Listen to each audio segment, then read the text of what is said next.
ìyá ní Ísírẹ́lì ipò ńlá ni ibẹ̀ ló yẹ pín sí ńgbà kan ńgbà táwa kéré mọ́dáyìn ní Ísírẹ́lì kò lọ síwájú mọ́ ẹ tètè ẹ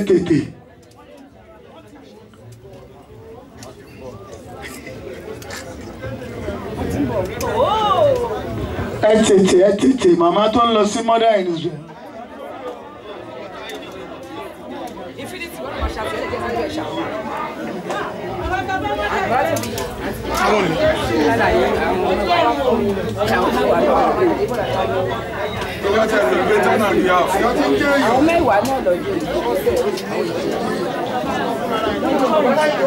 Ẹ jọ̀ọ́ chọ́ọ̀chì mú wọn wá mà dáàdì tí wọ́n ti pè sà wọ́n ti pé kò tí ok màmá tó ń lọ sí mother in Israel kì í ṣe ipò kékeré o ipò àṣẹ ni o mọ̀ pé mother in Israel ti equal bishop hallelujah mother in Israel ẹ bá wọn sọ̀rọ̀ kan fún yín £100 láàrin ara wọn kan ṣàjọ kó yẹ ilé tètè lọ kóróró yẹn lè wálẹ̀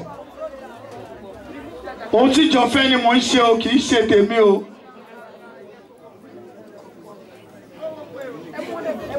ohun tíjọ ní kì í ṣe ni mò ń ṣe. Bí gbogbo ayé dìtẹ̀ mọ́ wa mo gbọ́dọ̀ tẹríba fún Olúwa ẹ̀yin ọmọ Ọlọ́run dùn sí ẹ dìde ẹ̀yin Olúwa.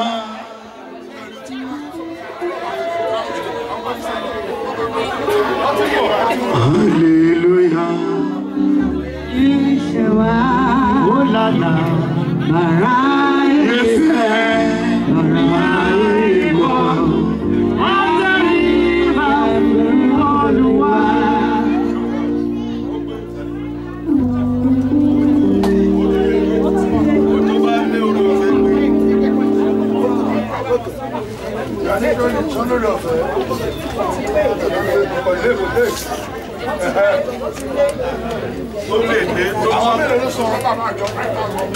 ẹ má bọ̀ ẹ wọlé báyìí síwájú àwọn ẹ̀dá.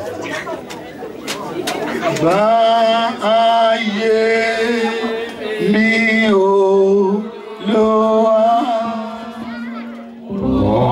ọ̀yà sí mi wọ́n fọ́ gbà.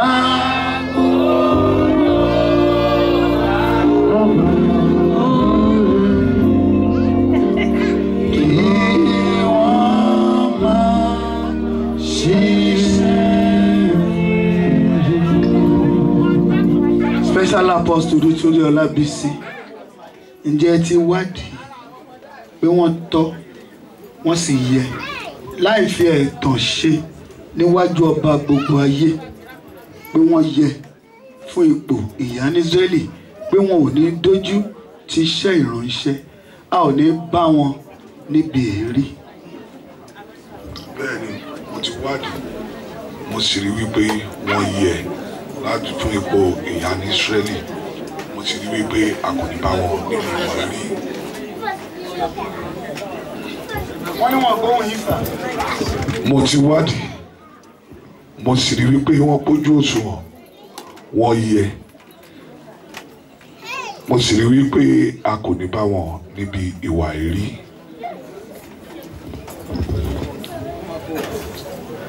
Ẹ jọ̀ọ́ mà ǹjẹ́ ṣetán láti polongo ọ̀rọ̀ Ọlọ́run àti láti ṣe ìfẹ́ Kristi ẹ ṣetán láti má dojú ti iṣẹ́ ìránṣẹ́. Bẹ́ẹ̀ni mo ṣetán láti ṣe kí Olúwa kí ó ràn mí lọ́wọ́.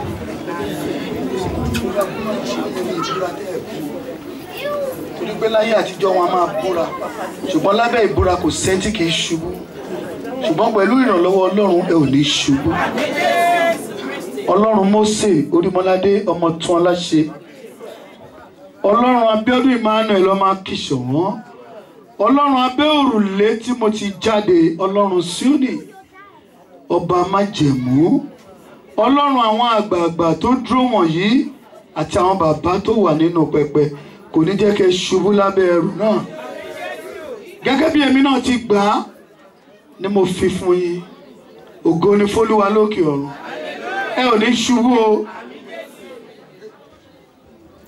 Gẹ́gẹ́ bí a ti fi fún mi lórúkọ Ọlọ́run Bàbá, lórúkọ Ọlọ́run Ọmọ, lórúkọ Ọlọ́run Ẹ̀mí Mímọ́, àti ní agbára ńlá Jésù Kristi Olúwa wa. A yàn ọ́ sí ipò lónìí gẹ́gẹ́ bí ìyá ní Ísírẹ́lì. O ò ní dójú ti ìjọ Ọlọ́run. O ò ní dójú ti iṣẹ́ ìránṣẹ́.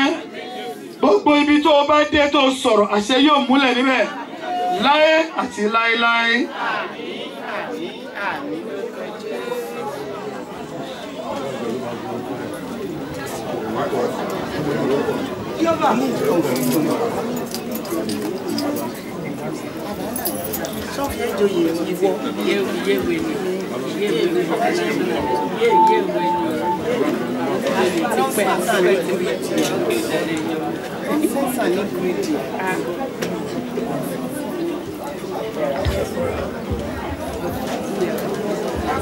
Hallelujah. Hallelujah. Ẹ jọ̀ọ́ gbogbo ọmọ ìjọ Sacred Seanes Church Ọlọ́run dùn sìn House of Praise. Hallelujah.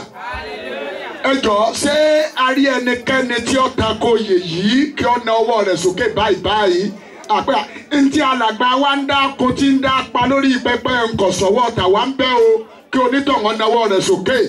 Nínú àwọn ọmọ ìjọ Sacred Seanes Church Ọlọ́run dùn sìn ta lolúwa rẹ̀. Tí a ò bá rí ẹnikẹ́ni kí onítọ̀hún ọmọ lè sọ̀rọ̀ àìdá oyè yìí máa ń láé àti láéláé. Ní báyìí tó bá wá jẹ́ pé ò takò kó tó di wípé wọ́n fi sàtífíkẹ́ẹ̀tì lé màmá yìí lọ́wọ́. Nínú àwọn ọmọ àjọ Sacred Seanes Church Ọlọ́run dùn sìn sí a rí ẹnìkan nínú yín tó lè wá fi £20 gbé màmá yìí dìde. Tí a ò bá rí àjẹpé ká fi sàtífíkẹ́ẹ̀tì síbi tí ẹ ti fẹ́. Tó bá di ọdún míì a máa yanjú eléyìí. Ta lolúwa rẹ̀ nínú àwọn ọmọ àjọ Sacred Seanes Church tó lè fi £20 gbé mọ́dà ní ìsọ̀lì yín dìde ńlẹ̀ kò sí. Yes, ó ku ẹnìkan tí ó lè fi £20 gbé mọ́dà ní ìsọ̀lì dìde bóyá nínú ọ̀rẹ́ bóyá nínú pé àmọ́ màmá fẹ́ràn màmá yìí. Ta lolúwa rẹ̀ nínú àwọn ọmọ àjọ Sacred Seanes Church tàbí àwọn ọ̀rẹ́ alàgbà tó dé fúnra rẹ̀ gángan dà. Ẹ̀yin tẹ́ ẹ lẹ́ẹ̀rí ẹ lè fi £20 sọ́pọ́ọ̀tì. Ta lolúwa rẹ̀ alàgbà tó dé nínú àwọn ọmọ àjọ rẹ̀ tó ọmọ pẹ̀lú pọ́ìntì sẹ́nìkan pé wọ́n á fi £20 pé mọ́dà ní ìṣẹ̀dìde. Ta lolúwa rẹ̀ alàgbà ní kọ̀ rẹ̀ nìkan kan. Ṣé ẹ dẹ́ bàbá àjọ wa tàdí mọ́yìn àánú ẹ̀ ọ̀yọ́yọ́yọ́yá.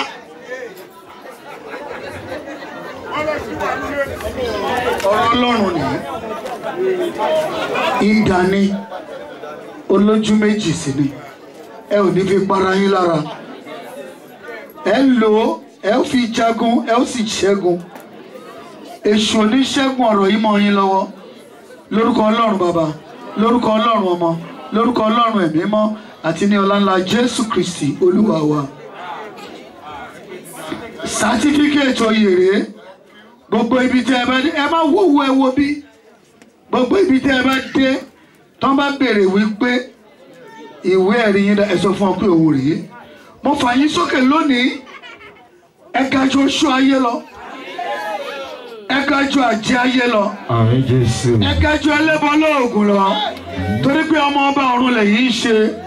Agbára yóò ní borí yín láé àti láéláé. Ẹ bá wọn ṣe hallelujah. Ẹ bá wọn ṣe hallelujah. Ẹ ṣe hallelujah.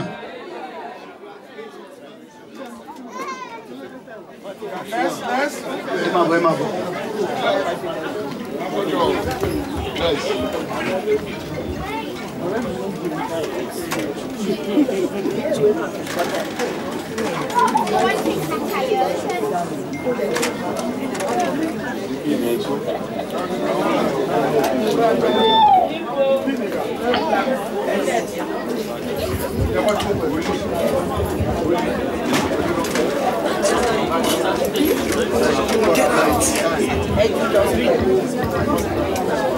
Elder Taye Fashina.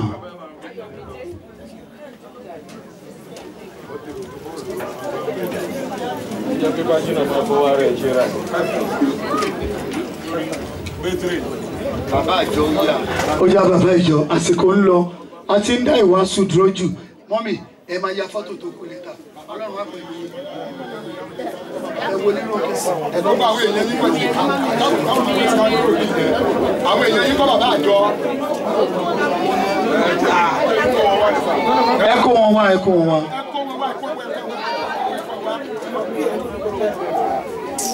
ẹ jẹ́ wọn máa bọ̀ wọ̀ sọ́dọ̀ yín bí ẹ jẹ́ kó máa bọ̀ wọ́n máa bọ̀ wọ́n. ẹ kọ́ pọ̀ nǹkan lọ́dà.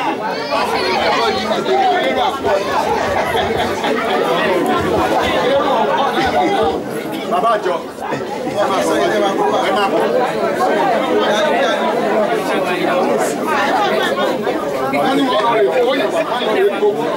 Bàbá àjọ ẹ máa bọ̀ ẹgbẹ́ tìrẹ̀ yẹn wá ẹgbẹ́ tìrẹ̀ yẹn wá ẹni tó bá fẹ́ràn wọn kó máa bá wọn fowó síbi tẹ bá fẹ́ràn bàbá àjọ ẹ bá wọn fowó sí ẹ máa bọ̀.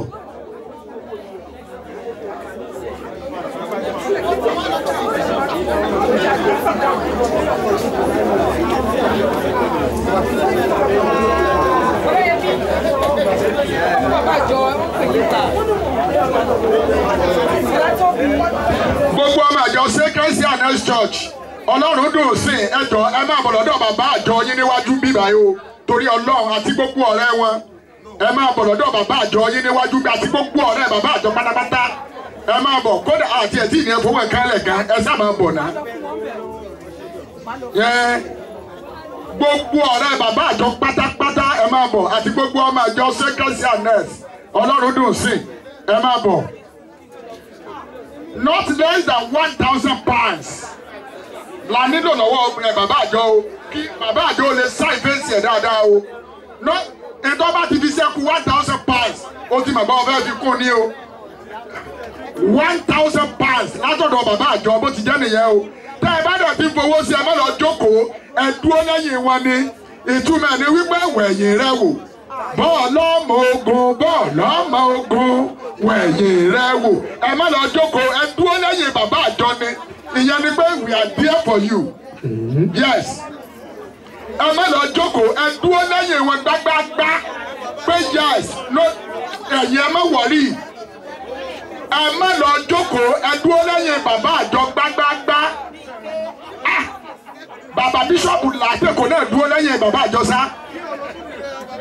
wonderful bàbá bíṣọ̀pù làtẹ̀kọ̀ náà dúró lẹ́yìn bàbá àjọ bàbá àjọ eléyìí ọ̀làgbára díẹ̀ o gbogbo ọmọ àjọ Sacred Ọlọ́run dùn sí ẹ dúró lẹ́yìn bàbá àjọ gbágbágbá àti gbogbo àwọn ọ̀rẹ́ wọn tí a bá fowó síbẹ̀ tẹ̀ má lọ jókòó ẹ dúró lẹ́yìn bàbá àjọ òun tẹ̀ ń sọ fún ni pé body language lẹ́bí bá bàbá àjọ sọ̀rọ̀ yẹn ìtumọ̀ ẹni pé no shake we are there for you ẹ yára. Hallelujah. Wọ́n ṣe mọ̀ bọ̀. Hallelujah. Hallelujah. Bàbá ìjọ ẹ máa bọ̀. Ẹni tó fẹ́ lọ sípò ipò méjì lẹ fẹ́ jẹ. Ẹ kọ́kọ́ fẹ́ jẹ gẹ́gẹ́ bí ìwé tán fún mi senior evangelist. Àwa install yín gẹ́gẹ́ bí bàbá ìjọ. Ṣùgbọ́n ẹ mú ojú àtọpọlọ yín kúrò níbi owó náà. I want to talk to you spiritually and biblically. Ipò ẹlẹgẹ́ lẹ lọ, ipò ọlọ́dẹ lẹ lọ. Bàbá ìjọ nínú ìjọ ó lè break ìjọ. I will refer you back to the book of Numbers, chapter 16. Níbi tí àwọn olókìkí tó lọ́lá nínú ìjọ tí wọ́n dìde tí wọ́n question Mose. Ipò tó lè question olórí lẹ lọ. ẹ̀ẹ́dẹ̀ gbọ́dọ̀ question olórí torí àwọn tó ṣe bíbélì wà ń bẹ̀ ká lè ká má bàa ṣubú bí àwọn tó ṣubú ká lè dìde bí àwọn tó dìde. Did anybody find number 16? Ẹ jọ̀ọ́ bá mi kà mà. Number 16 ẹ kà ní Yorùbá kó lè yé wọn. Number 16 bẹ̀rẹ̀ láti kíní. Ẹni tó bá ní ìgò kó kà. Number 16 ẹ tètè. Láti bẹ̀rẹ̀ bá láti bẹ̀rẹ̀. Ẹ fetí sílẹ̀ o. Ọmọ Ìṣárì, ọmọ Kóhátì, ọmọ Léfì. Ǹjẹ́ Kórà, ọmọ Kóhátì, ọmọ Léfì, ọmọ Dátánì, ọmọ Ábúráhámù, àwọn ọmọ Eliabu àti ọmọ Pélẹ́tì, àwọn ọmọ Rẹ́búẹ́nì dìmọ̀pọ̀. Wọ́n dìde níwájú Mósè pẹ̀lú 50,000 ọkùnrin nínú àwọn ọmọ Ísírẹ́lì jọ nínú ìjọ àwọn ọkùnrin nínú àwọn ọmọkùnrin olókìkí. Wọ́n sì kó ara wọn jọ pọ̀ sí Mósè àti sí Árónì, wọ́n sì wí fún pé ó tó gẹ́ nítorí pé gbogbo ìjọ ni ó jẹ́ mímọ́.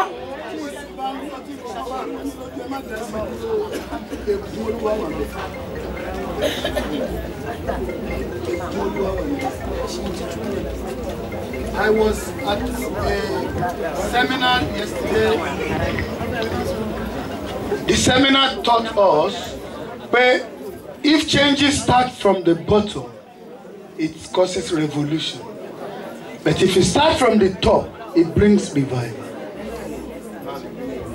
So, èmi náà ń bẹ̀ yín ni o. Ẹ jẹ́ ọlọ́kàn tútù. It doesn't mean you are not a man of integrity. Tá a bá dọ̀bálẹ̀ fún rárá kò mí pé tá a bá dìde rárá máa ga jù wá lọ.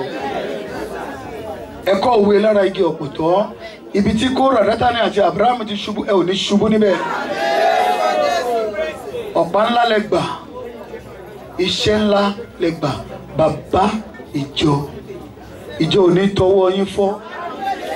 Tí àwọn ọmọ ìjọ apá bí máa ń ròyìn fún yín, ọmọ ìjọ apá bí náà máa ń ròyìn fún yín. Ẹ sọ fún wọn pé ẹ fún wọn lésì lọ́la. Ọpọ́n kan ni mo kọ yìí ẹ wólẹ̀. Ipò ńlá méjì tí ẹ̀ náà fún yín ajíhìnrere ẹ gbọ́dọ̀ ṣí ọ̀rọ̀ sọ́ńtà. Ọ̀rọ̀ Ọlọ́run kò ní korò lẹ́nu yín. Luke apọ́sítù ni bó ṣe ń tẹ̀lé Jésù tó síbẹ̀ ajíhìnrere. Ọlọ́run yóò pa yín mọ́. Lórúkọ Ọlọ́run Bàbá, Ọlọ́run Ọmọ, Ọlọ́run Ẹ̀mí Mímọ́. Alàgbà Túndé ṣé ẹ ti wádìí wọn ẹ rí pé wọ́n tọ́ wọn yẹ láti lọ sí ipò náà. Wọn ò ní dójú ti ìgbàgbọ́ àti ọ̀rọ̀ Ọlọ́run. Ó yá. Ó kọjá wádìí gan. Kí n tó mo wádìí wọn, Ọlọ́run gangan ló wádìí wọn fún mi. Ó fi wọn lé mi lọ́wọ́. Orí mo ní gbàtọ́ ní evangelist ní ẹ̀fà mo ní yes mo ní because ẹ̀yin gangan lè polongo ìjọ Ọlọ́run dùn sí ní wákàtí. Orí ẹni bá ní kúlé ìjọ báyìí ni àwọn èèyàn gan béèrè wípé nígbà wo ló dá ládùúrà kí ló lò fún máàyì tó wọṣọ àdúrà. Orí Bíbélì wípé ìjọ tọ́ lẹ́ni tí a bá ṣe èyí fún. Orí mo wò ó mo wádìí wọn mo sì rí wípé wọ́n tọ́. Orí bàbá mi oníwàásù tẹ̀rí mi lónìí náà láti ipasẹ̀ wọn ni. Orí wọ́n tọ́ lẹ́ni tí a bá ṣe èyí fún. Ìbárẹ́ o Ọlọ́run àwọn àgbààgbà, àwọn tó ṣiṣẹ́ náà ní ẹ̀mí àti òdodo tí wọ́n sì fi ọ̀págun náà délẹ̀. Olúwa jọba jẹ́ kí àwọn ènìyàn kí ó wárìrì lábẹ́ ẹrù náà ò ní ṣubú. A yàn wọ́n lónìí bí ajíhìnrere àgbà tọ́rọ tó wà núwèé nìyẹn senior evangelist. Lórúkọ Ọlọ́run Bàbá, lórúkọ Ọlọ́run Ọmọ, lórúkọ Ọlọ́run Ẹ̀mí Mímọ́ ò ní ṣubú lábẹ́ ẹrù náà. Ní gbogbo ibi tó o bá dúró tó o sọ̀rọ̀ èṣù yóò wárìrì. Ibi tó o bá dúró tó o sọ̀rọ̀ àṣẹ yóò fẹsẹ̀ múlẹ̀. Láṣẹ Jésù Kristi Olúwa wa. Praise the Lord. Bàbá àjọ mọ́tìnú Bíbélì wípé òróró yẹn sàn dé irùngbọ̀n. Mánu jẹ́ kó sàn débi irùngbọ̀n rẹ̀. Hallelujah dáadáa. Ẹ̀yin èèyàn mẹ́tì lọ jókòó. Níbo lẹ ti lọ rè? Kí ló dé tẹ̀ lọ jókòó báyìí? Hallelujah. Wọlímìdé láì ṣe ti sẹ́ńtímẹ́ǹtì kankan èló ni owó bàbá àjọ kó tó dìde. Àwọn yẹ kẹ́ aṣọ wípé kẹ́ ẹ kà á. Owó bàbá àjọ ní ìdí kéèyàn kà kì í ṣe ọ̀rọ̀ àwàdà o. Ẹni tí àwọn èèyàn ń fáìtì fún tí ká fi bàbá àjọ lẹ̀. Ok. Jésù Olúwa wa àṣẹ ti wá látòkè.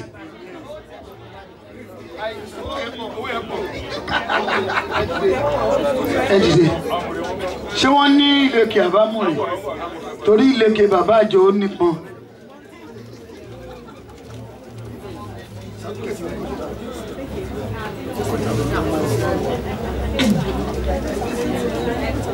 Mo fà yín sókè ẹ̀ga ju oṣù ayé lọ.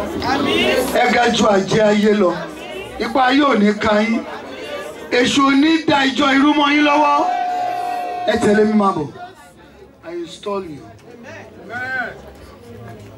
As the patron. Mo fà yín láwọn bàbá lọ́wọ́. Ẹ jókòó lẹ́gbẹ̀ẹ́. Ẹ jókòó lẹ́gbẹ̀ẹ́. Bàbá yìí jù ọ̀pọ̀ sọ́kà.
Ẹgbà ọ̀rọ̀ Ọlọ́run kò ní korò lẹ́nu, ẹ ò ní fi para yín lára, ẹ ó sọ ìṣẹ́gun yóò wá, ẹ ó sọ ọ̀rọ̀ náà ìwòsàn yóò wá, èṣù á wárìrì níwájú yín láṣẹ Jésù Olúwa wa.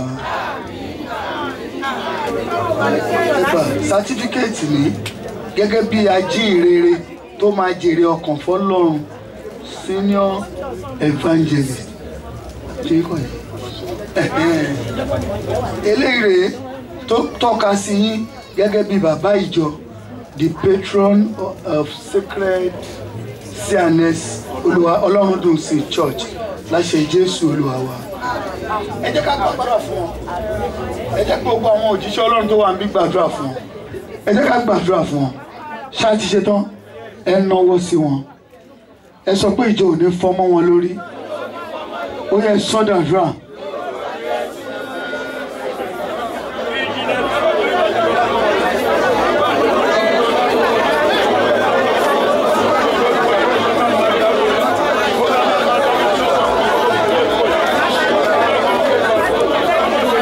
Daddy, ẹ bá wa fi grace.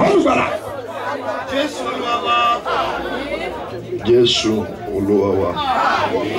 Olúwa Ọlọ́run májẹ̀mú, agbára tó ń pa májẹ̀mú mọ́. Bí a bá wo ènìyàn níwò tènìyàn, tí a wo òṣùwọ̀n tí wọ́n fi ń fìnìyàn joyè, a ò rẹ́ni tó tọ́. Ṣùgbọ́n gbogbo wa wà ní abẹ́ àánú àti oore ọ̀fẹ́. Ẹ mú onídọ̀tí ènìyàn, ẹ bọ́ṣọ ìdọ̀tí lọ́rùn, ẹ fún láṣọ mímọ́. mẹ́lòmíì ní di gọ́tà ní kó máa bá wọn ọba jẹun. Mo ti rí wípé pẹ̀lú yín kò sóhun tí ò ṣeé ṣe.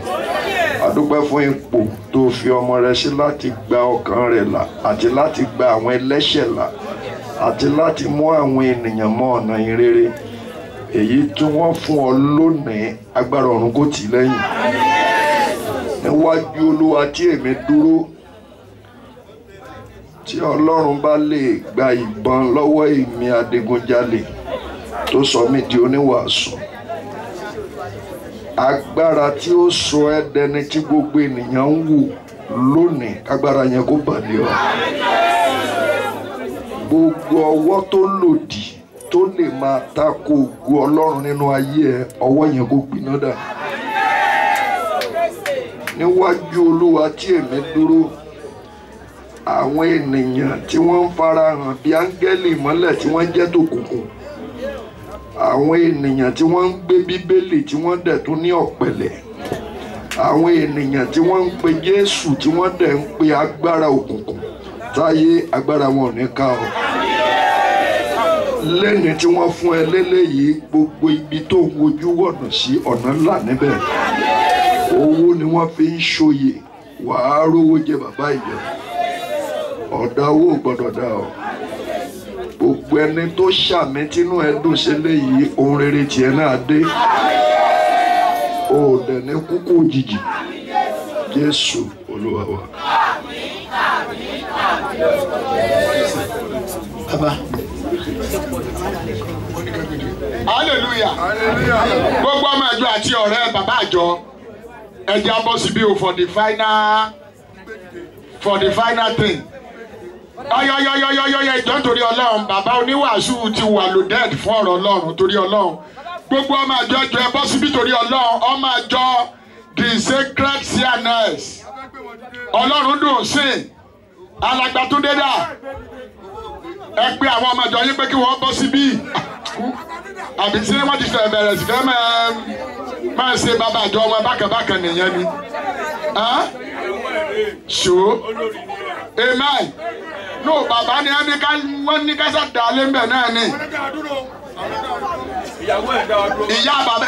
Ìyàwó bàbá àjọ ọyọ ìfi 20 pound ọkọ yìí síbẹ̀.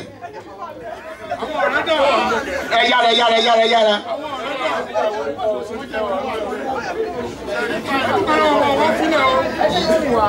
Yes. Àwọn ọ̀rẹ́ wọn yòókù dà. 100 pound lábẹ́ fi gbé bàbá àjọ dìde, 180 pound. Ó kù 75 pounds. Ó kù 75 pounds. Tí ó gbé bàbá àjọ dìde nílẹ̀, ó kù 75 pounds. Okay. Ó kù 55 pounds. Ó kù 55. Ó kù 35 pounds. Ó kù 35 pounds. Tí ó gbé bàbá àjọ dìde nílẹ̀. Ó kù 35 pounds. Tí ó gbé bàbá àjọ dìde nílẹ̀. Ó kù 25 pounds. Ó kù 25 pounds. Ó kù 25 pounds. Ó kù 25 pounds. Ó kù 25. Ó kù 25 pounds. Ó tún kù 20. Bàbá àjọ, ó jẹ́ báwa àdéjẹ ìgbà lówó kankan kì ọ́. Ọ̀gá mi lè sọ. Olúwa ṣeun.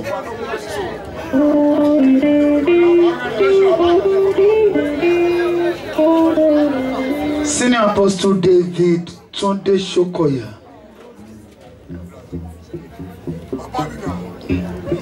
Àwọn ipò tá ń lọ yìí, àwọn ipò tó lọ́lá.